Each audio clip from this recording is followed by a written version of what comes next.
Bonjour, Gilles ici pour Ciné Techno. Je vous parle du Blu-ray de The Book of Clarence, le film de James Samuel, distribué par Sony Pictures, et en vedette Lakeith Stanfield, Omar Sy et Anna Diop, sorti en magasin le 26 mars 2024. À Jérusalem, un jeune voleur désabusé s'inspire de Jésus afin de se prétendre Messie et obtenir assez d'argent pour rembourser une dette. Vous vous rappelez de la grande époque des drames bibliques hollywoodiens? Peut-être pas si vous faites partie des jeunes générations, mais fut un temps, disons, dans les années 50, où Hollywood s'est trouvé vraiment une fascination pour les grandes histoires de la Bible ou les histoires qui se déroulaient, disons, à l'époque de l'Ancien ou du Nouveau Testament. On citera rapidement les plus connus, Ben-Hur, les 10 commandements, Quo Vadis, The Greatest Story Ever Told. Ce serait mentir de dire que le genre a disparu de nos écrans, mais disons qu'il a beaucoup évolué et aussi en fonction du public. Je dis tout ça parce que The Book of Clarence, réalisé par le musicien iconoclaste James Samuel, rend clairement hommage à ce genre un peu suranné. La modernité vient dans certains choix artistiques et un ton plutôt picaresque, plutôt que dans la forme qui rend à merveille l'ampleur et la générosité sensorielle de ses prédécesseurs des années 50. Je vais aussi admettre tout de suite que je n'attendais strictement rien de ce film, je n'en avais même pas entendu parler en fait, et je l'ai pris vraiment comme une des meilleures surprises des dernières années. Ce que James Samuel a fait est très spécial, très intéressant, aussi stimulant que surprenant. Évidemment, le premier choc, et c'est parfaitement assumé, c'est de voir un casting composé presque entièrement de minorités de couleur parachuté dans un genre qui historiquement est connu pour ce qu'on appelle en bon français du whitewashing. Il y a là un choix que j'ai pas senti provocateur ou cherchant de scandale, mais plutôt une sorte d'appropriation d'un genre par une culture qui en a toujours été exclue, une appropriation qui reste surtout pleine d'affection.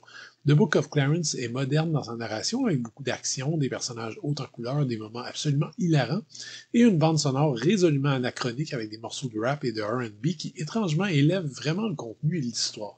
Que James Samuel est un musicien de profession ne m'étonne pas outre mesure, ses choix musicaux sont intelligents, précis et audacieux à chaque moment. Bon, ça fait beaucoup de mots.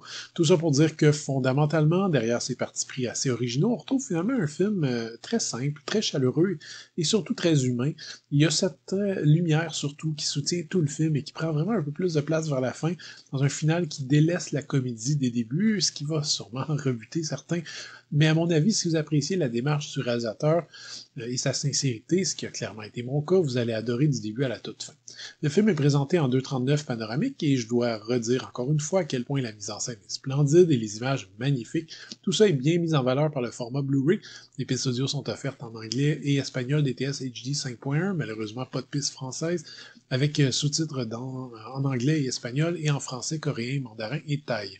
Côté bonus, on a une piste de commentaires avec le réalisateur et la vedette, une featurette sur le casting, des scènes supprimées, un making-of, des scènes filmées en coulisses, une featurette sur la bande sonore et une série de scènes ratées. The Book of Clarence joue beaucoup avec nos attentes, y compris pendant le déroulement du film. Le petit hic, c'est probablement que la première partie lorgne vers la parodie ouverte du film biblique, et donc que le public va peut-être plus accrocher à cette première partie qu'à la seconde. Mais le cinéaste garde dans l'ensemble une vraie sincérité dans son approche. Oubliez donc Life of Brian, qui était vraiment une parodie pure et simple. On est beaucoup plus proche, par exemple, de ce qu'Arthur Penn avait fait pour le western avec Little Big Man. Bref, The Book of Clarence est très drôle, mais fondamentalement, ça reste un film honnête sur la spiritualité. Accessoirement, c'est aussi probablement un des plus beaux films que j'ai vu récemment. Je recommande sans problème ce Blu-ray. C'était Gilles. Merci. Bon visionnement.